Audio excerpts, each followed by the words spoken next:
brass nameplate gleamed in the gaslight. Dellinger Mining Company, ESTM 1847. But if you knew what to look for, you'd notice the dark stains beneath the gold lettering. Stains that never seemed to wash away, no matter how many times the servants scrubbed. Tonight, young Theodore Dellinger would discover why his family's fortune came with a price written in blood. The autumn wind howled through the narrow streets of Cleveland, Ohio, carrying with it the acrid smell of coal smoke and the distant clang of steel mills. October 15, 1889, marked Theodore Dellinger's 27th birthday, though he felt anything but celebratory as he stood before the imposing iron gates of the family estate on Euclid Avenue. The Dellinger mansion loomed against the storm-darkened sky, its Gothic revival architecture casting long shadows across the manicured grounds. Gas lamps flickered in the wind, creating an eerie dance of light and darkness that seemed to pulse with the rhythm of Theodore's increasingly rapid heartbeat. Master Theodore, called James, the elderly butler who had served the Dellinger family for over 3 decades. His weathered face bore the kind of knowing sadness that came from witnessing too many family secrets. "Your father requests your presence in the library immediately."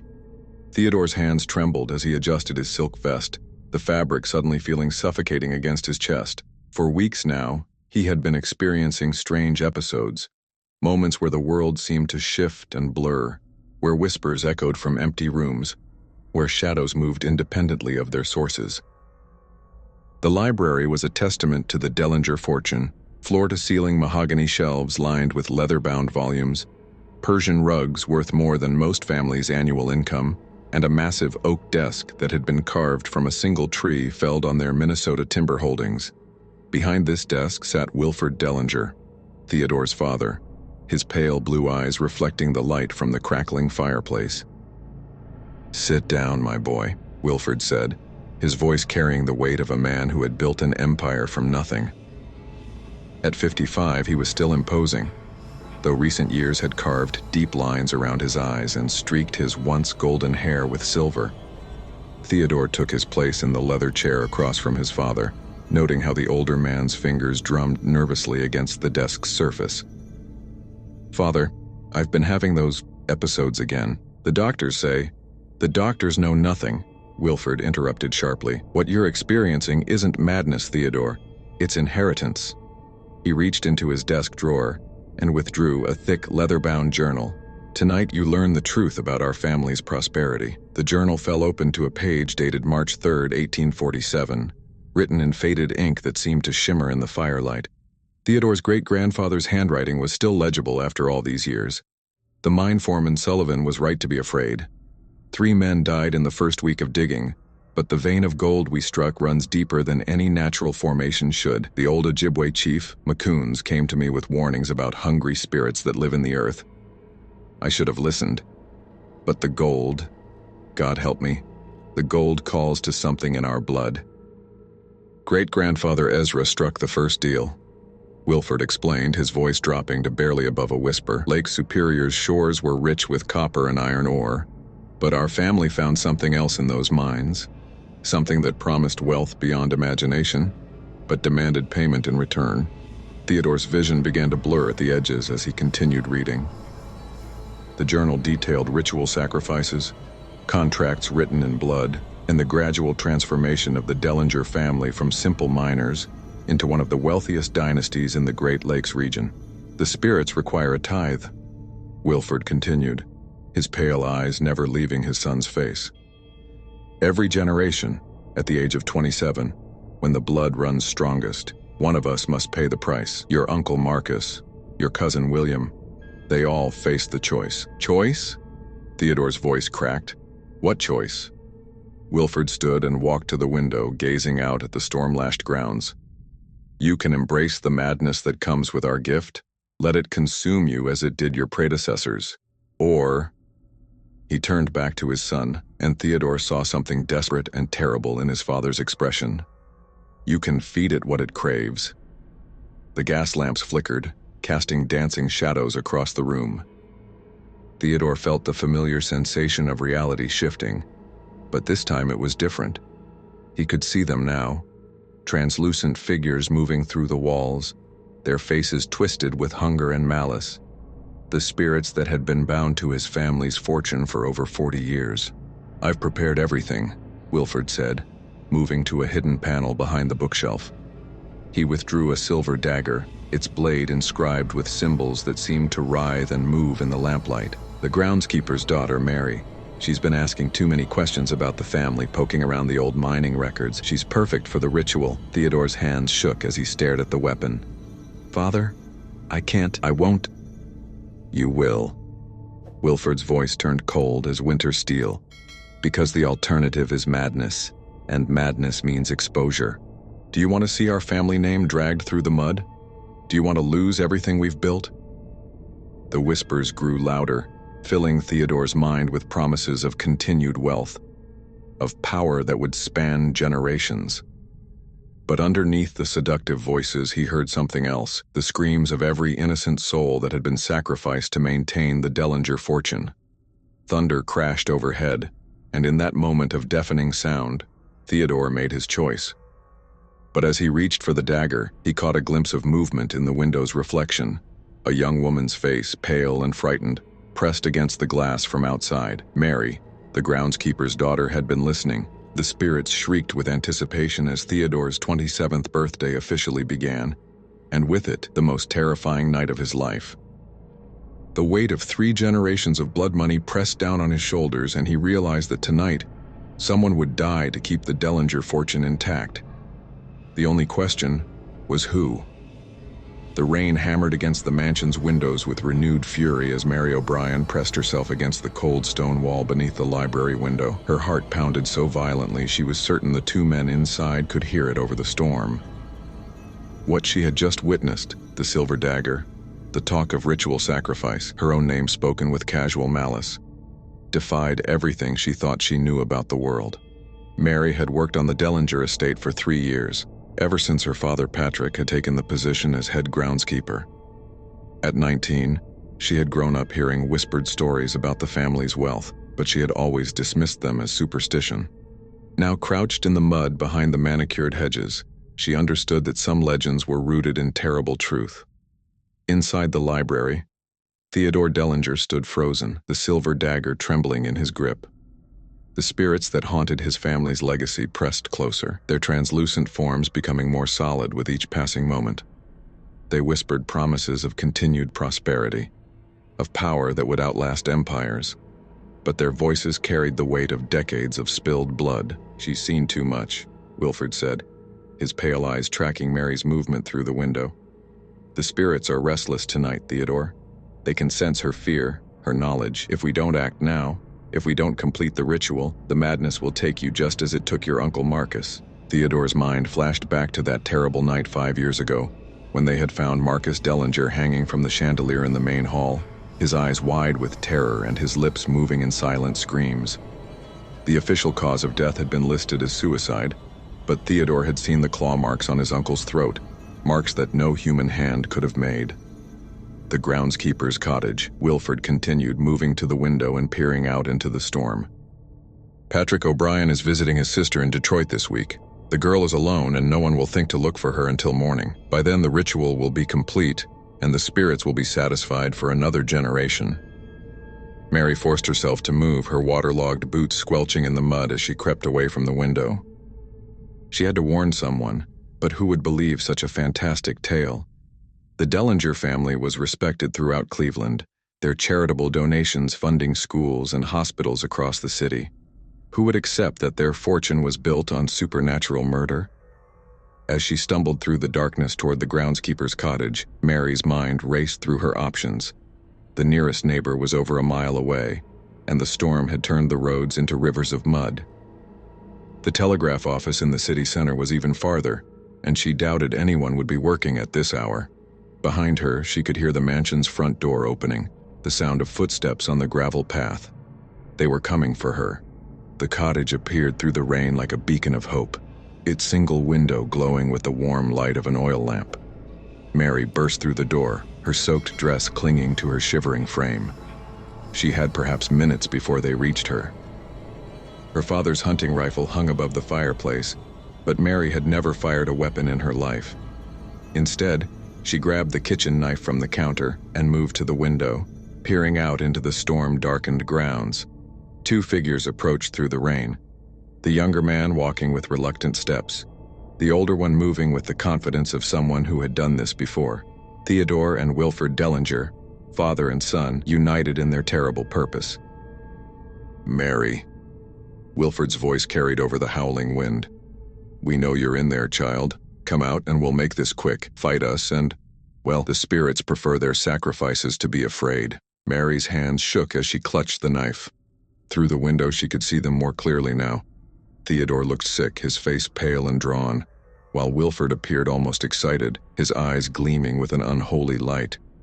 But there was something else moving in the darkness behind them, shapes that didn't quite belong to the physical world. The spirits that bound the Dellinger fortune were becoming manifest, their hunger growing stronger with each passing moment. "Please," Theodore called out, his voice cracking with emotion. "I don't want to do this, but they'll drive me mad if I don't. You don't understand what it's like feeling them in your head, hearing their whispers every moment of every day." Mary felt a strange pang of sympathy for the young man. He was as much a victim of his family's dark legacy as she was.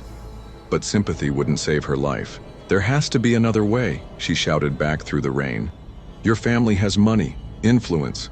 You could find someone else, someone who wouldn't be missed." Wilfred's laugh was cold and bitter. "You think we haven't tried? The spirits are particular about their offerings. They require innocence, youth, and most importantly, knowledge of our secret. You've seen too much, Mary O'Brien. Your blood carries the weight of our family's truth." As if summoned by his words, the spirits pressed closer to the cottage. Mary could see them now, translucent figures with hollow eyes and grasping hands, their forms shifting between human and something far more terrible. They whispered her name, their voices like wind through a graveyard.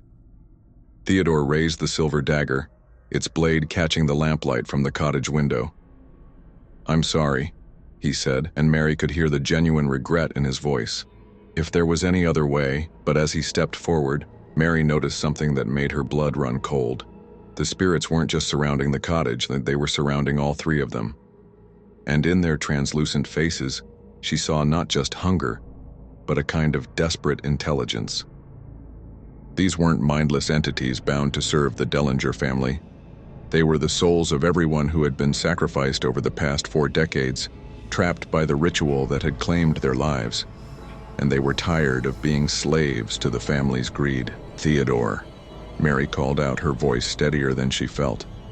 "Look at them. Really look at the spirits. Don't you see what they really are?" Theodore paused, his eyes following Mary's gaze to the translucent figures surrounding them. For the first time, he saw past the whispers and promises to the truth beneath. These weren't ancient spirits offering power. They were the ghosts of murdered innocence, bound to serve their killers until someone broke the cycle. "Father," Theodore said slowly, lowering the dagger. "These aren't spirits of the earth. They're people. People our family killed." Wilfred's face twisted with rage. "Don't listen to her, boy. She's trying to trick you to escape her fate." The ritual must be completed, but Theodore was already backing away, horror dawning in his eyes. "How many, Father? How many innocents have died for our fortune?" The answer came not from Wilfred, but from the spirits themselves. They began to speak in unison, their voices creating a chorus of the damned. 43 souls to build your empire, 43 lives to fill your coffers, 43 murders hidden behind charity and respectability. Mary felt the cottage shudder around her as the supernatural tension reached a breaking point. The spirits were no longer content to whisper and manipulate. They wanted justice, and they were willing to take it from any Dellinger they could reach. The storm outside paled in comparison to the supernatural tempest that was about to be unleashed on the Dellinger estate. And at the center of it all, Theodore faced the most important choice of his life: continue his family's legacy of blood, or become the first Dellinger to break the cycle of murder and madness.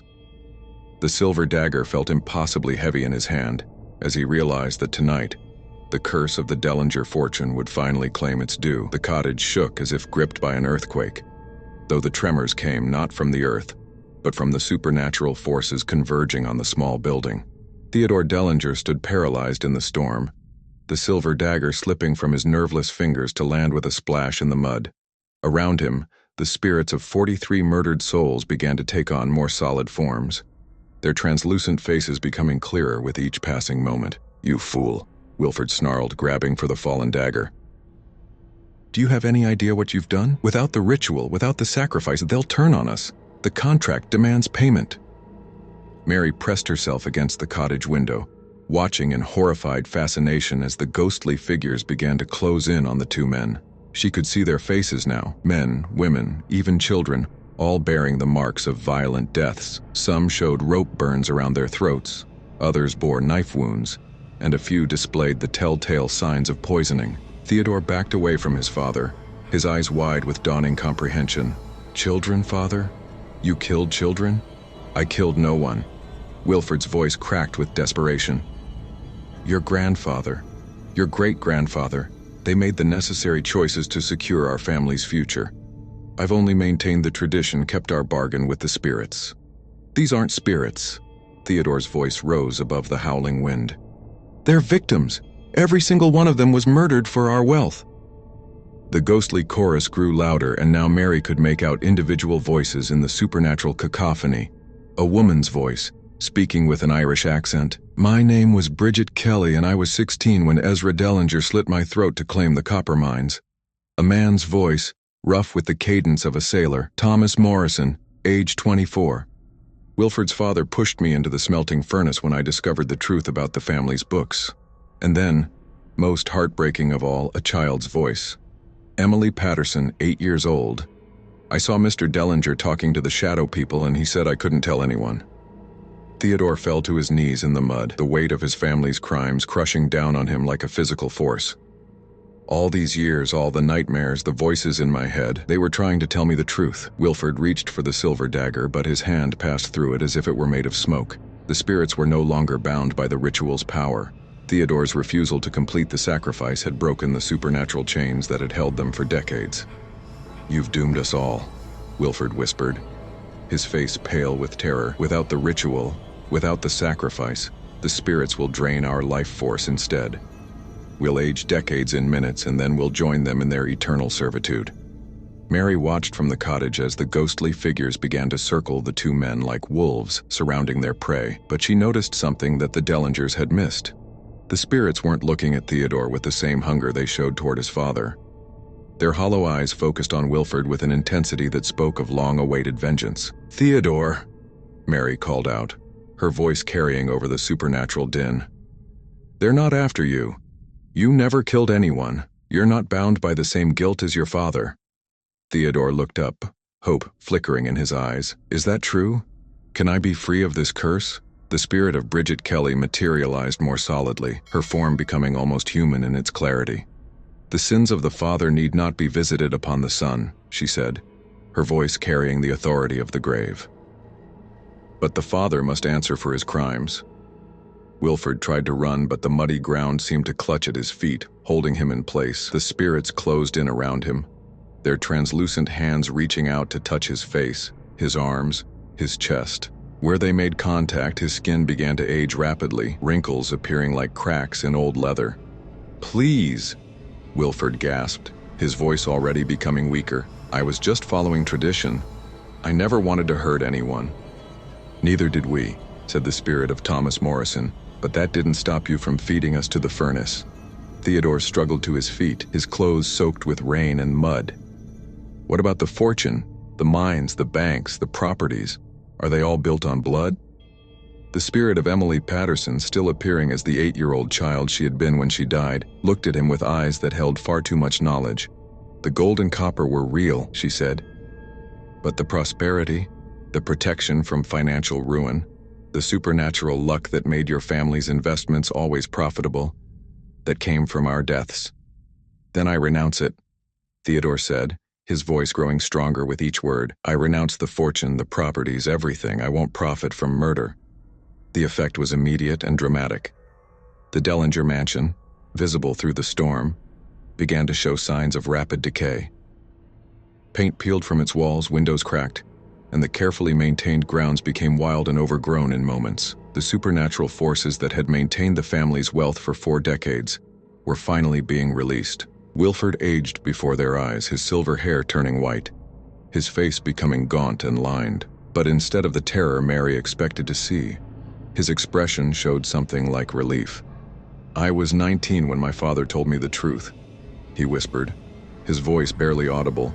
"I've lived with the guilt for 36 years, knowing that my comfort came at the cost of innocent lives. I'm ready to pay the price." The spirits began to fade, their forms becoming less solid as their purpose was finally fulfilled. But before they disappeared entirely, Bridget Kelly turned to Theodore one last time. "You've broken the cycle," she said. "But the knowledge of what your family did must not die with us. The world needs to know the truth so that other families don't make the same bargain." Theodore nodded solemnly. "I'll tell them. I'll tell everyone."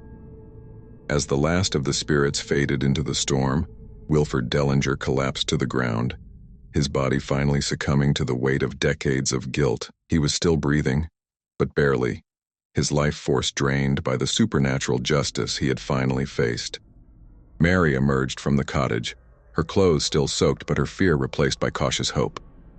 She approached Theodore slowly, unsure of what to expect from the last surviving member of the cursed bloodline. "Is it over?" she asked. Theodore looked around at the ruins of his family's legacy, the decaying mansion, the collapsed outbuildings, the mining equipment that was already beginning to rust and crumble. "The supernatural part is over," he said. "But the legal consequences are just beginning. When the authorities investigate, they'll find bodies, evidence, records of the murders. The Dellinger name will be destroyed." "And you?" Mary asked. "What will you do?" Theodore looked at her, and for the first time since his ordeal began, he smiled. "I'll do what I should have done years ago. I'll tell the truth, face the consequences, and try to make amends for my family's crimes. It won't bring back the dead, but it might prevent future tragedies." As dawn broke over the ruins of the Dellinger estate, Mary and Theodore stood together in the aftermath of supernatural justice. The curse was broken, the spirits were at peace, and the weight of 43 murders was finally lifted from the world.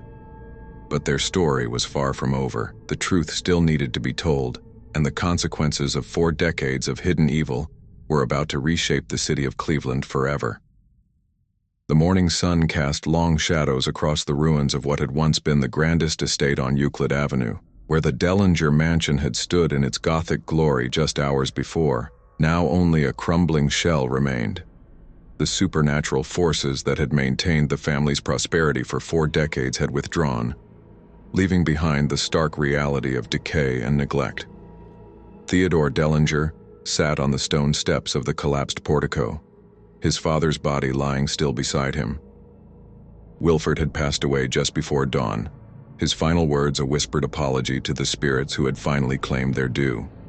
In his weathered hands, Theodore held a leather portfolio containing 4 decades of meticulous records, names, dates, methods of murder, and detailed accounts of the ritualistic sacrifices that had built the Dellinger fortune. Mary O'Brien stood nearby, her Irish wool coat wrapped tightly around her shoulders against the morning chill. She had spent the night helping Theodore search through the mansion's hidden chambers, uncovering evidence that would horrify the world, but finally bring justice to the forgotten victims. "The police will be here soon," Mary said, her voice hoarse from the night's ordeal. "Are you ready for this?" Theodore looked up at her, his face gaunt but determined. "I've been ready for 27 years. I just didn't know it." The sound of approaching horses echoed across the grounds as a carriage bearing the seal of the Cleveland Police Department rounded the circular drive. Detective Inspector William Murphy, a stern-faced man in his 50s, stepped down from the carriage, followed by 2 uniformed officers and the county coroner. "Mr. Dellinger," Murphy said, tipping his hat, "we received your telegram this morning." "You claim to have information about multiple murders?" Theodore stood, the portfolio clutched against his chest. "Inspector Murphy, what I'm about to tell you will sound impossible, but I have evidence to support every word. My family has been systematically murdering innocent people for 43 years. Murphy's weathered face remained impassive. "That's quite an accusation, sir. Perhaps we should discuss this privately." "No," Theodore said firmly. "Miss O'Brien was nearly the next victim. She has every right to hear this testimony." Over the next hour, Theodore laid out the horrific truth of his family's legacy. He showed them the hidden chamber beneath the mansion's foundation, where the walls were stained with decades of blood. He produced the silver dagger, its blade still inscribed with the ritualistic symbols that had bound the spirits to the family's service. Most damning of all, he presented the portfolio containing detailed records of every murder, written in his father's meticulous handwriting. Bridget Kelly, age 16, killed March 15, 1847. Theodore read aloud. Method: ritual slaying. Purpose: to secure the copper mining rights in the Keweenaw Peninsula. The entry is signed by my great-grandfather, Ezra Dellinger. The coroner, Dr. James Whitmore, examined the portfolio with growing horror. These records detail the murders of 43 people, including 7 children. If this is authentic, it represents one of the most extensive serial killing sprees in American history. Inspector Murphy studied the evidence with the methodical precision of a seasoned investigator. The supernatural elements you describe are difficult to accept, but the physical evidence is undeniable. We'll need to excavate the grounds, search for remains. You'll find them, Theodore said quietly. The spirit showed me where the bodies are buried.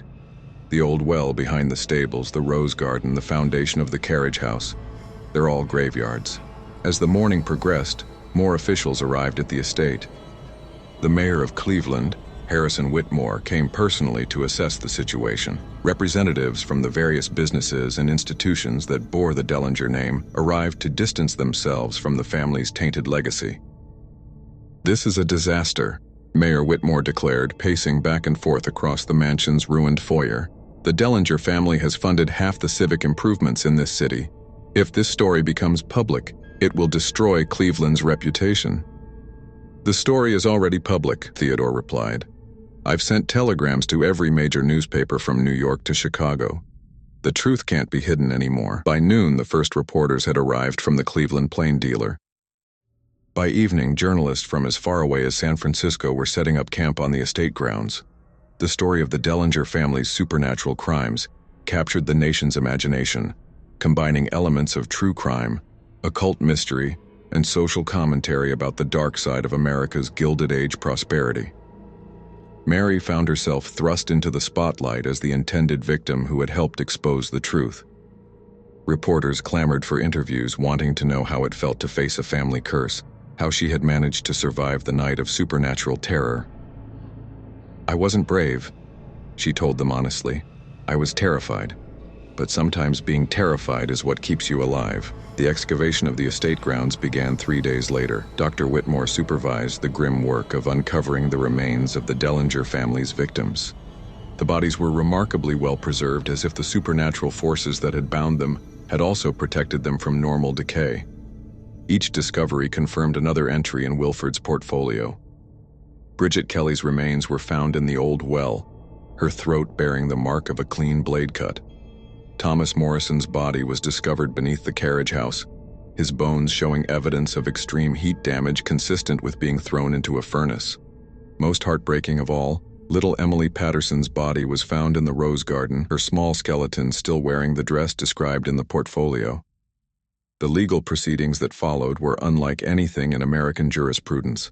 Theodore Dellinger faced charges as an accessory to murder, though his cooperation with authorities and his role in exposing the crimes earned him a reduced sentence. The families of the victims, some of whom had been missing for decades, finally received closure. The Dellinger fortune, built on supernatural prosperity, evaporated as quickly as it had appeared. The mines played out, the banks failed, and the various business ventures collapsed in a series of financial disasters that left the family name synonymous with tragedy rather than success. But perhaps the most significant outcome was the impact on the city of Cleveland itself. The Dellinger scandal forced the community to confront the dark side of rapid industrialization and the moral compromises that many wealthy families had made in pursuit of prosperity.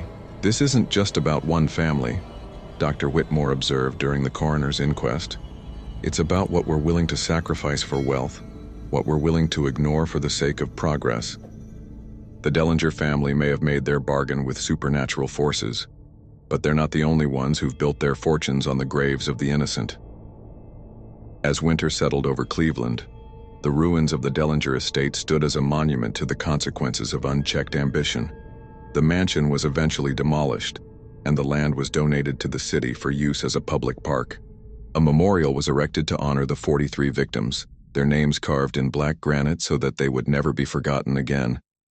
Theodore Dellinger served 3 years in prison for his role in concealing his family's crimes. Upon his release, he dedicated his life to helping the families of the victims, using what remained of his personal savings to establish a foundation that provided support for those affected by violent crime. Mary O'Brien became a prominent advocate for workers' rights and social justice, using her experience to highlight the plight of the poor and powerless, who were often victimized by the wealthy elite. She never married, dedicating her life to ensuring that the powerful could never again prey upon the innocent with impunity. The Dellinger curse was broken, but its legacy lived on in the lessons learned from one family's descent into supernatural evil. The price of prosperity built on blood had finally been paid in full, and the spirits of the innocent could finally rest in peace. Winter descended upon Cleveland like a shroud, its icy fingers reaching deep into the bones of the city. The Dellinger estate, once a symbol of prosperity and power, now stood as a blackened ruin against the snow-covered landscape. The excavation work had been completed, all 43 bodies recovered and properly buried, but the psychological impact of the discoveries continued to reverberate through the community. In the cramped offices of the Cleveland Plain Dealer, senior reporter Marcus Webb hunched over his typewriter, working on what would become the definitive account of the Dellinger murders. For 3 months he had been investigating the case, interviewing witnesses, examining evidence, and trying to make sense of the supernatural elements that seemed to defy rational explanation. The problem, Webb muttered to his editor, Samuel Heirs, is that the physical evidence supports Theodore Dellinger's account, but the supernatural aspects make the whole story sound like fiction. Heirs, a pragmatic man in his 60s who had seen Cleveland grow from a frontier town to a major industrial center, leaned back in his chair. "Print the facts, Marcus. Let the readers decide what to believe about the rest." Across town, in the modest boarding house where she had taken residence after the destruction of the groundskeeper's cottage, Mary O'Brien sat by her window reading the latest newspaper accounts of the trial. The reporters had dubbed her "the girl who broke the curse," a title that made her uncomfortable but which seemed to capture the public's imagination. A knock at her door interrupted her thoughts. She opened it to find Theodore Dellinger standing in the hallway, his face gaunt from months of imprisonment and legal proceedings. He had been released on bond pending his sentencing, and this was the first time she had seen him since the night of the supernatural confrontation. "Mr. Dellinger," she said, surprised. "I didn't expect to see you. I wanted to thank you," he said simply. "If you hadn't been there that night, if you hadn't helped me see the truth about the spirits, I might have gone through with the ritual." "You saved my soul, Mary," she invited him in, offering him a cup of tea from her small kettle. As they sat in the sparse room, Theodore spoke about the guilt that had consumed him since learning the truth about his family's crimes. "I keep thinking about all the signs I missed," he said. "The nightmares, the voices, the way our fortune seemed to grow no matter what mistakes we made in business. I was so focused on maintaining respectability that I never questioned where our wealth really came from." Mary studied his face, seeing the genuine remorse in his eyes. "You were raised in that world, Mr. Dellinger. You couldn't have known the truth until you were ready to see it. The other families don't see it that way," Theodore replied.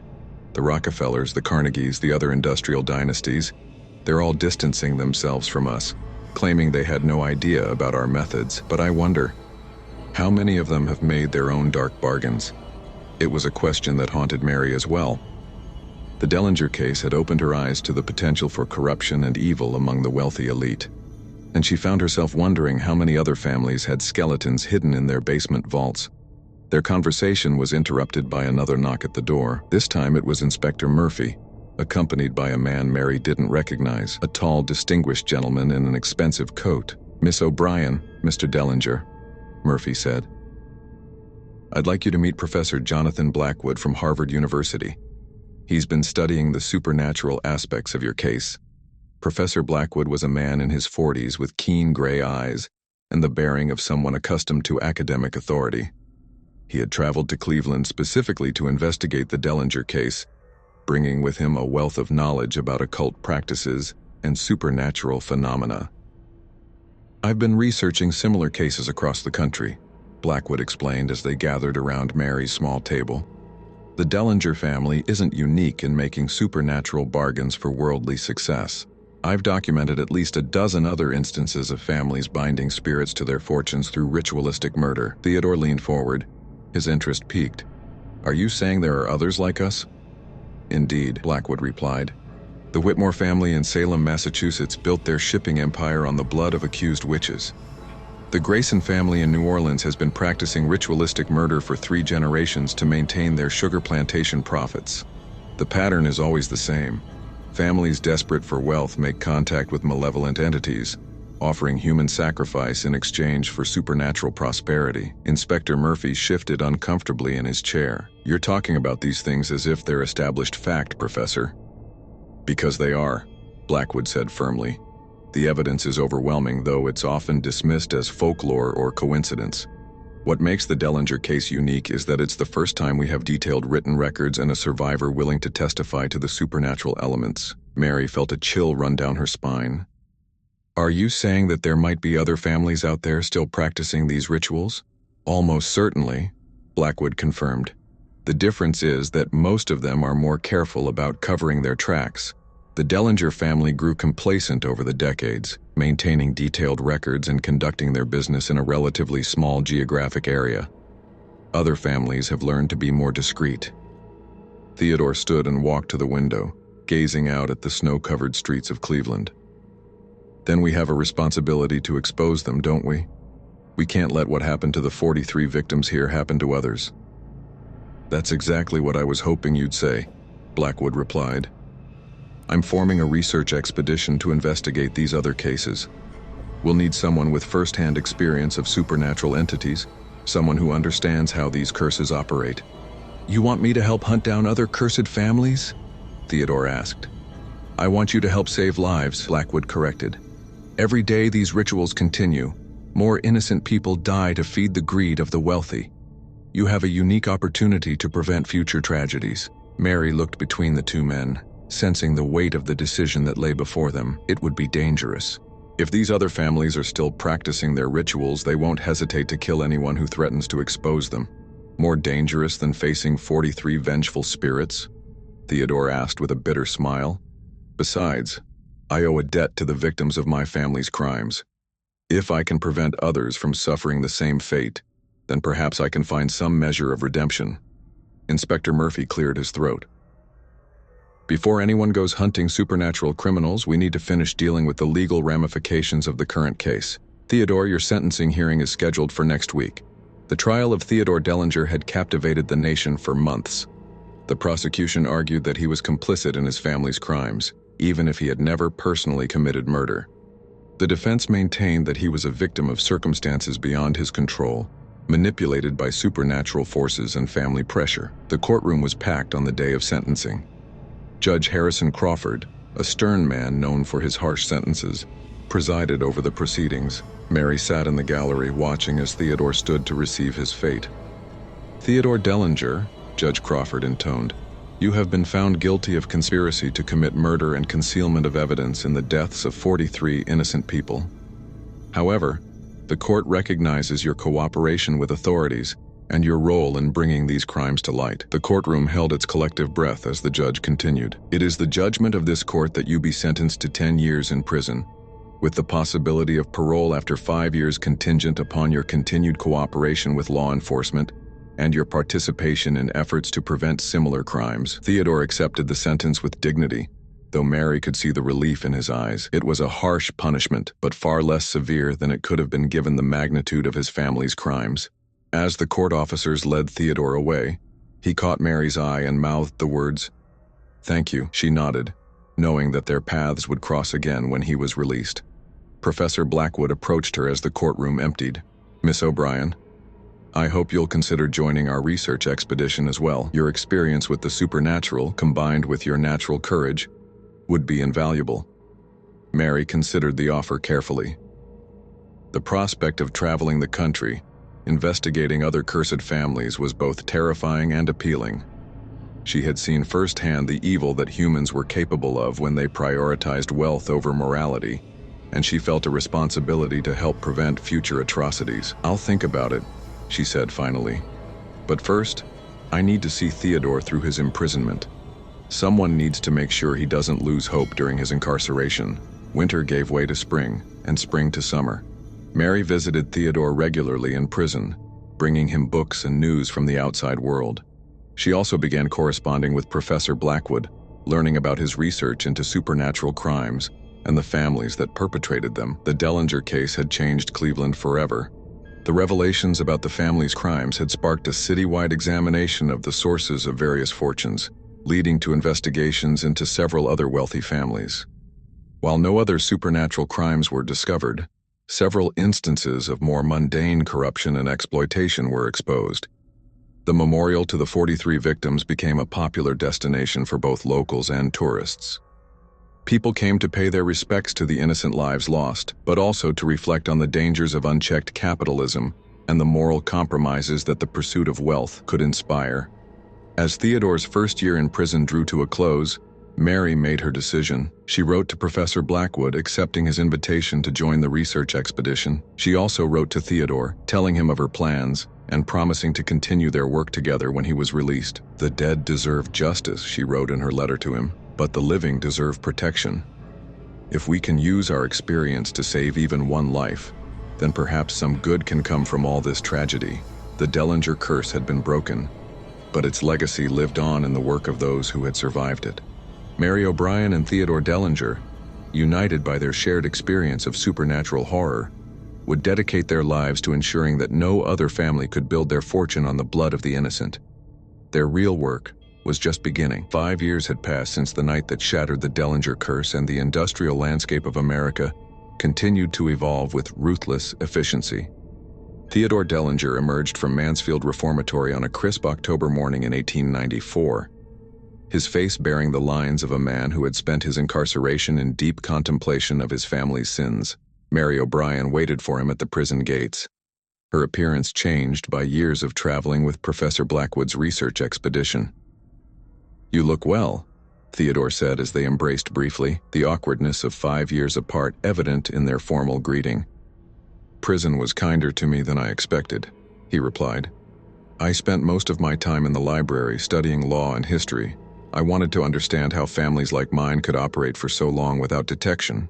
Mary led him to a waiting carriage, its sides bearing the seal of the Blackwood Institute for Supernatural Research, an organization that had grown considerably since their first meeting. "Professor Blackwood is eager to see you. We've made significant discoveries during your absence." As their carriage wound through the streets of Cleveland, Theodore observed the changes that had taken place during his imprisonment. The Dellinger name had been systematically removed from buildings and institutions throughout the city. The university that had once been called Dellinger College was now Cleveland Technical Institute. The hospital wing his family had funded was renamed for one of the murder victims, Bridget Kelly. "The city has tried to erase us completely," Theodore observed without bitterness. "Not erase," Mary corrected. "Transform. Your family's wealth was built on blood, but the institutions it funded have been rededicated to serving the living. In a way, the victims are finally being honored." Their destination was a modest but well-appointed building on the outskirts of the city that served as the headquarters for Blackwood's research organization. Professor Blackwood himself met them at the entrance, his hair now more gray than brown, but his eyes still sharp with intellectual curiosity. "Theodore," Blackwood said warmly, clasping the younger man's hand, "I trust your incarceration was educational?" "More than you might imagine," Theodore replied. "I've had considerable time to think about the nature of evil, both supernatural and mundane. I'm ready to help however I can."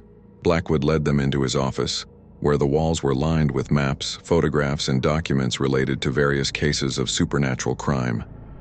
Red pins marked locations across the United States where similar curses had been identified, while black pins indicated cases that had been successfully resolved. "We've documented 37 families engaged in supernatural practices for financial gain," Blackwood explained, pointing to the map. "Of those, we've successfully exposed and stopped 12. The remaining 25 continue their practices, though most have become more cautious since the publicity surrounding your family's case." Mary moved to a wall covered with photographs of missing persons and unsolved murders. "The pattern is always the same," she said. "Young people disappear near the estates of wealthy families, usually around significant business deals or financial crises. The authorities dismiss them as runaways or accidents, but when you map the disappearances against the family's business records, the correlation becomes obvious. Theodore studied the evidence with a methodical approach he had developed during his legal studies in prison. Have you been able to save any potential victims? 7 confirmed saves. Blackwood replied proudly. Our intervention prevented ritual murders in Boston, New Orleans, and San Francisco. But for every life we save, we estimate that 3 more are lost to families we haven't identified yet. Show him the Ashford case, Mary suggested. Blackwood retrieved a thick folder from his desk and opened it to reveal newspaper clippings, photographs, and handwritten notes. The Ashford family of Philadelphia, he explained. They've built a steel empire over the past 30 years, always seeming to know exactly which government contracts to bid on, which railroad lines to invest in, which factories to purchase just before they became profitable. Theodore examined the documents, his trained eye quickly identifying the telltale signs of supernatural influence. The timing is too perfect, he observed. No one is that lucky in business without some kind of unnatural advantage. Exactly, Mary said. We've been investigating them for 2 years. They're careful, much more careful than your family was. They vary their methods, use different locations for the rituals, and they've never kept written records that we can find.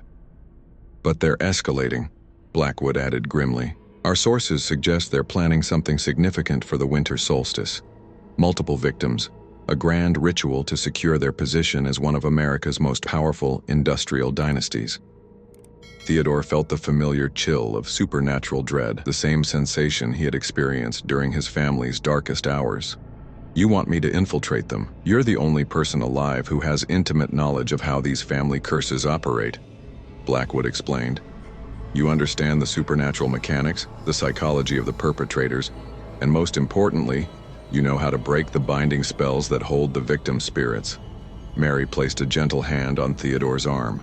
It's dangerous, more dangerous than anything we've attempted before. The Ashford family has been practicing their rituals for 3 decades. They're experienced, ruthless, and they have significant resources to protect themselves. Theodore was quiet for a long moment, staring at the map with its array of red and black pins. Finally, he spoke. How many victims do you estimate they'll sacrifice in this winter solstice ritual? Based on historical patterns and the scale of their recent business ambitions, Blackwood said reluctantly, we believe they're planning to murder between 15 and 20 people. Children? Almost certainly. The most powerful rituals require innocent blood. Theodore's jaw tightened with resolve. Then we stop them. Whatever the risk to ourselves, we can't allow another generation of innocents to die for someone else's greed. Over the following weeks, the team developed their plan. Theodore would assume a false identity as a distant cousin of the Ashford family, using forged documents that Blackwood had acquired through his network of contacts in academia and law enforcement.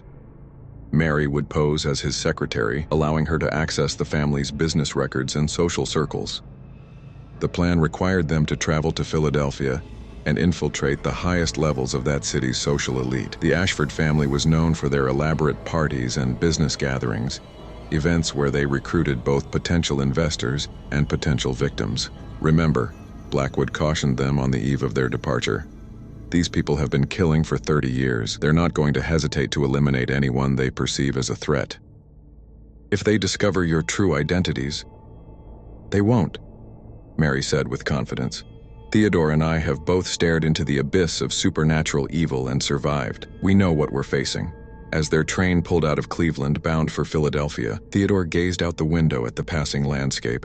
Somewhere out there, other families were practicing the same dark rituals that had corrupted his bloodline for 4 decades. Innocent people were dying to feed the greed of the wealthy, their souls bound in supernatural servitude to maintain fortunes built on blood. Do you think we'll ever stop them all? Mary asked, following his gaze. No, Theodore replied honestly. But we'll stop as many as we can. Every life we save, every curse we break, every family we expose, it all matters. The victims of my family's crimes taught me that much. The train carried them into the night, toward Philadelphia and the Ashford family's winter solstice ritual. Behind them, the lights of Cleveland faded into darkness. But ahead lay the promise of justice for the innocent and redemption for those who had survived the curse of supernatural greed. The Dellinger legacy would live on, not in the blood money that had built their fortune, but in the lives saved by those who had learned the true cost of prosperity built on murder. Theodore and Mary had been marked by their encounter with supernatural evil, but they had chosen to transform that mark into a shield for the innocent. As the train disappeared into the darkness, carrying them toward their next confrontation with the forces of supernatural corruption, the memorial to the 43 victims stood silent in Cleveland's winter night. Their names carved in black granite caught the moonlight, a permanent reminder that some prices are too high to pay, no matter how great the promised reward. The curse of the Dellinger family was broken, but their story had become something greater, a warning to future generations about the seductive power of evil, and a testament to the courage required to stand against it. In the end, the horrific heirs of the Dellinger family had found their true inheritance, not the blood money that had corrupted their ancestors, but the responsibility to protect others from the same dark fate. It was a legacy that would endure long after the last of the supernatural curses had been broken, a reminder that redemption was possible even for those born into evil. The dead had finally found their justice, and the living had found their purpose.